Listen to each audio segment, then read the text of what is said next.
As you know, I made a competition to see which one of my friends is the best gamer. A week of Tetris brought the field down to 12. But who will make it past round 2? A Celeste mod, break the targets. Rules are simple. Break all of the targets and get the best time.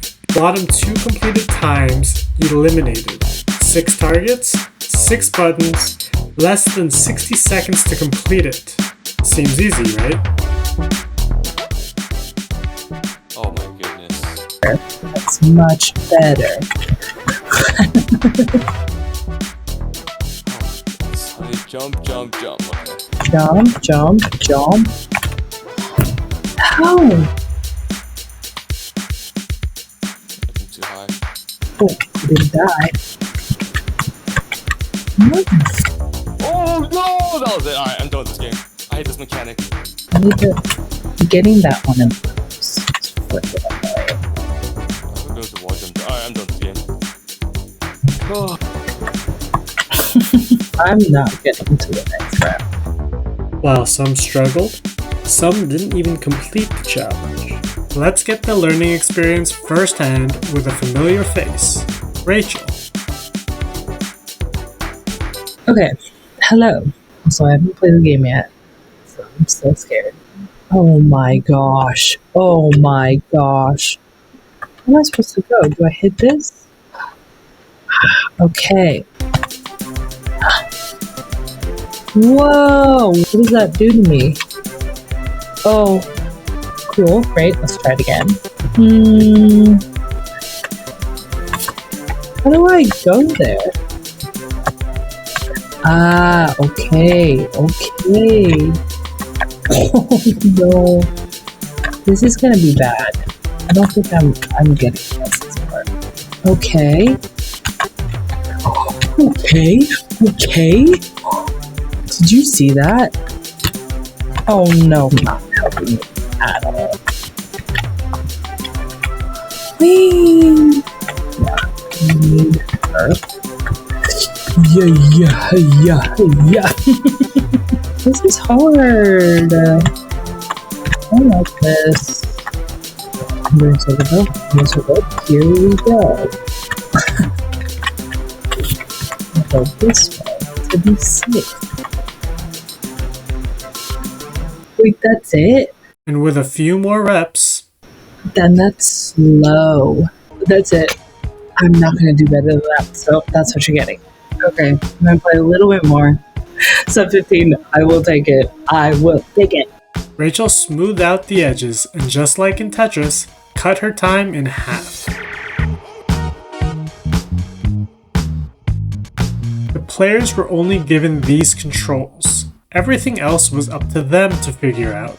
You could only dash once until you hit the ground. The balloons refreshed your dashes mid-air. And one other very important thing.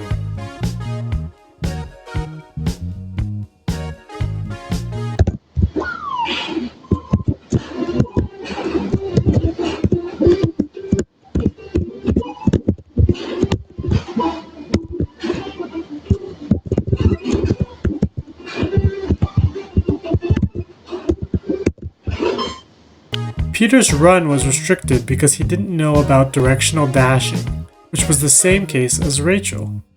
Even so, they were still able to find a pretty fast route. Maybe because it was the same route that everyone else did. Everyone took the same route. Hit this target first, climb either to the left or to the right, get the 3 at the top on the way there or the way back, and then fall to the bottom and collect the last 2.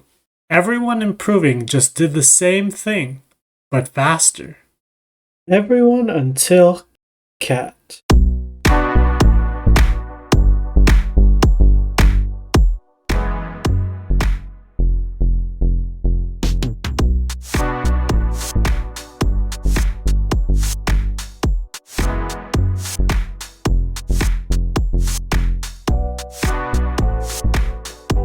Cat was the first to find that you can actually climb with this balloon. Cat was the one person to innovate her route.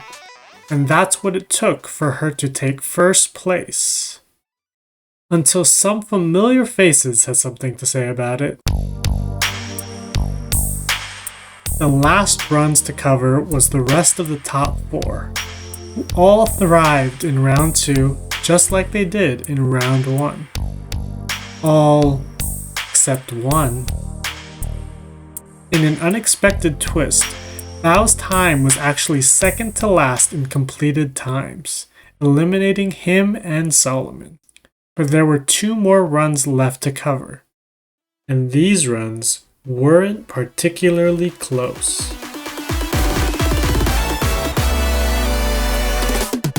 To add context, the rest of adjacent runs apart from last place all differed by less than a second, some being only frames away.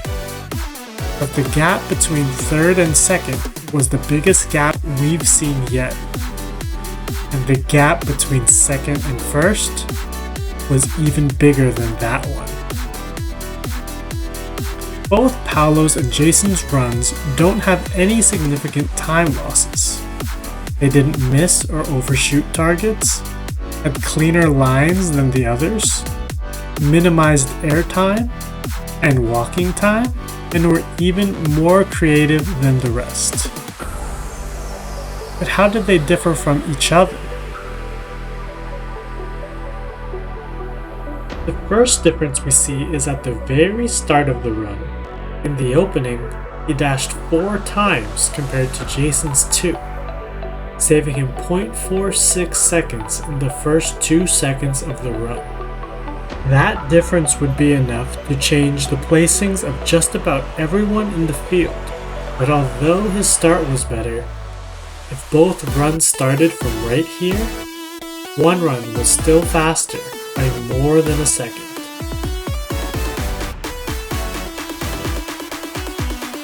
Pat having the best time up till this point might make you think her route is better than the original route. But her time versus the next best time only differed by 0.13 seconds, and both runs had a few obvious time losses. While Paolo's and Jason's runs were both very clean, and each of them used one of these 2 routes. So which route really was faster?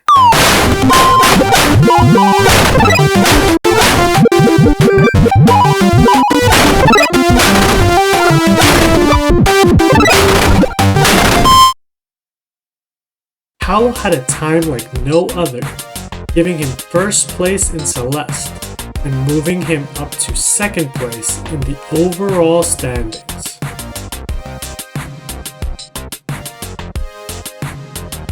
You got first, obviously. How do you feel? I didn't think I get first because I started the challenge like 2 hours before it ended. Now, I never played Celeste before, but it was cool. So how'd you feel about the mechanics in general? It was weird at first. I just kept like retrying every single time I learned something new, like the dashing in different directions. I didn't know what the balloons did for the longest time. And then I was like, the balloons have to be something. And then once I like figured it out, I was like, okay, progressed until like, okay, I found like the optimal route. Yeah, so how long did that take? Because I just asked second place, and they said they took 30 minutes to find their path. Probably like an hour, half. I think for the first like 30, 40 minutes, I didn't even use the balloons. Every single movement is like important to like waste no time. So then like, I think for the last like 30 minutes, it was just me just keep doing the same like keys and whatever. With the field down to 8, we move to round 3. And again, the top times of this week got to choose the game. Jason decided to ban Puzzle, leaving Paolo the choice for the next game. So you get to choose whether we play a racing or a rhythm game. He banned Puzzle? That was the one I would have had if it was still there.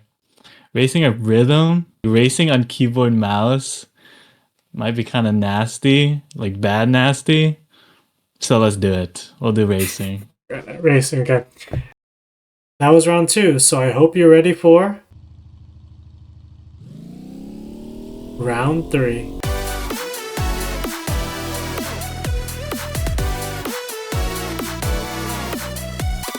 First of all, you're the only person to use all the balloons in your run. Let's go. I'm actually There's a proud lot of of that. people who used